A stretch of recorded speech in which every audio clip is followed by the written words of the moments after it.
po bilang ating food security frontliner. Sinasalamin po ng sitwasyon ng ating mga kapatid na mga magsasaka ang malalalang epekto ng malawakang korupsyon na nagaganap ngayon sa ating bayan.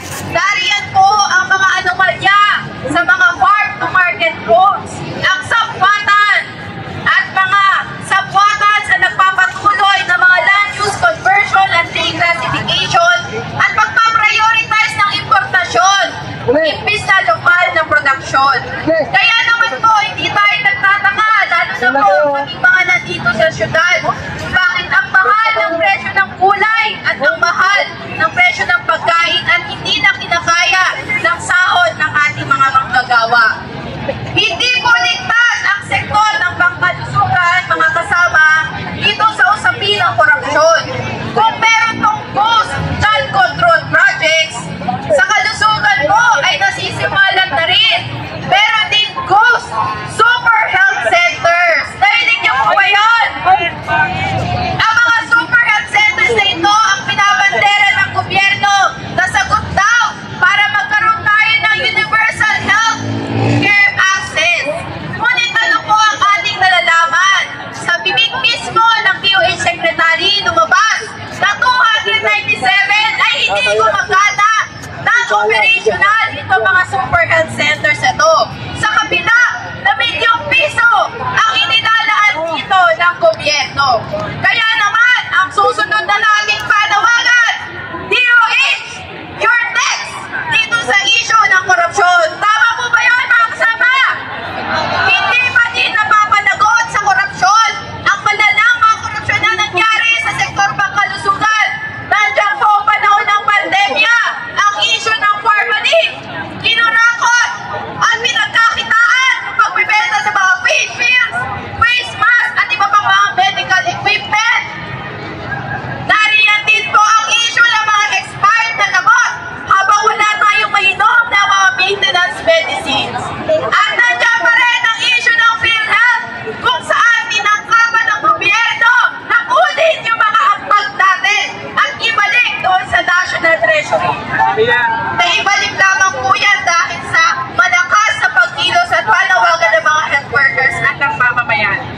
Tinutuligsa din natin ang pamamayani ng patronage politics. Ang ating panawagan, diretsong pondohan ang mga ospital at mga health facilities, hindi pinapadaan sa malasakit center, hindi pinapadaan sa mga politiko kung saan kailangan pa natin magpakaawa upang makapagbayad tayo ng ating mga hospital bills at makabili tayo ng ating mga gamot.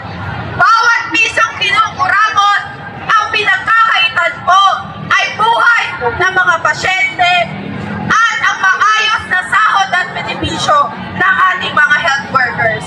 Kaya naman po, nasa interes ng mga magpagawang pangkalusugan na makipagkapit-bisig sa mga magsasaka at sa malawak na mamamayan upang ikulong ang mga korap, panagutin ang mga may sala at baguhin ang sistema na bulok at hindi na nagsisilbi sa mamamayan. Muli, mabuhay po kayong lahat at magandang araw po. Thank you. Ang puro ng bayan, tuloy-tuloy ang laban. Ako po si Lord Mark Ramota, Vice Chairperson ng Alliance of Concerned Teachers. Galing na mismo sa bibig ng mga opisyal ng pamahalaan. May allocable na pondo para sa leadership fund ng mga magbabatas. Hindi na nga napapanagot si Sara Duterte sa 125 million spent in 11 days ng kanyang panahon bilang DepEd Secretary. Bilyon-bilyon pa rin ang confidential at intelligence funds para sa pantalang budget. Ngunit walang sapat na pondo para sa edukasyon at iba pang serbisyong pagtipunan. Sinasabi lagi ng pamahalaan, pinakamalaking budget ang inilalaan para sa sektor ng edukasyon. Ngunit mismong datos ng pamahalaan ang nagpapasinungalingan dito. Mula sa administrasyon Duterte hanggang sa gobyerno ni Marcos Jr. 0.01 lamang ang completion rate ng DPWH o 22 classroom lamang sa 1,700 na target nito ngayong taon ang natapos.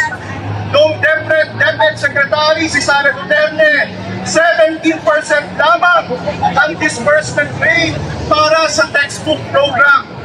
Wala pa sa kalahati o 48% lamang ang implementation rate ng school-based feeding program ng Department of Education. At 18.5% lamang ang utilization rate ng pondong dapat ay nakalaan sa mga computer, laptop, at mga smart television para sa mga mag-aaral sa elementarya at sekundarya. Sa kolehiyo, magkukulang pa rin ng 3.29 billion ang pantala para sa budget ng mga state universities and colleges dahil sa inaasahan higit sa 300,000 na pagtaas sa enrollment rate ng 2026. Nakaamba pa rin ang budget cut sa 26 na state universities at colleges. Sa UP system, nasa 16% lamang ang average completion rate ng mga DPWH infrastructure projects mula 2018 hanggang 2024. Habang delayed ang 64% sa mga DPWH supervised projects hanggang August 2025. May pondo sa korupsyon at sa intelligence funds at confidential funds, wala namang sapat na pondo para sa pagtaas sa sweldo ng mga guro at pamaniho sa sektor ng edukasyon. Hindi lamang incomplete, kundi bagsak ang grado ng pawahalang ito. Kaya makatwiran ang ating pagkilos sa harap ng malawakang pagdarambong sa kaban ng yaman, initipid ang serbisyo sa pamahalaan. Nararapat lamang na turuan ng mamayan ng leksyon ang pamahalaan nito. At sama-sama, militante natin isusulat ang panibagong pahina ng pagbabago sa ating kasaysayan. Ang tao, ang bayan! Tuloy-tuloy ang laban! Tuloy-tuloy ang laban! Ang tao, ang bayan! Narinig po natin si Teresita Bulguero. Mga kasama, 6 na bagyo na ang dumaan. Ilang buwan na tayong inuulan at binabaha. Pero, meron na bang nalagot sa mga pahirap sa atin?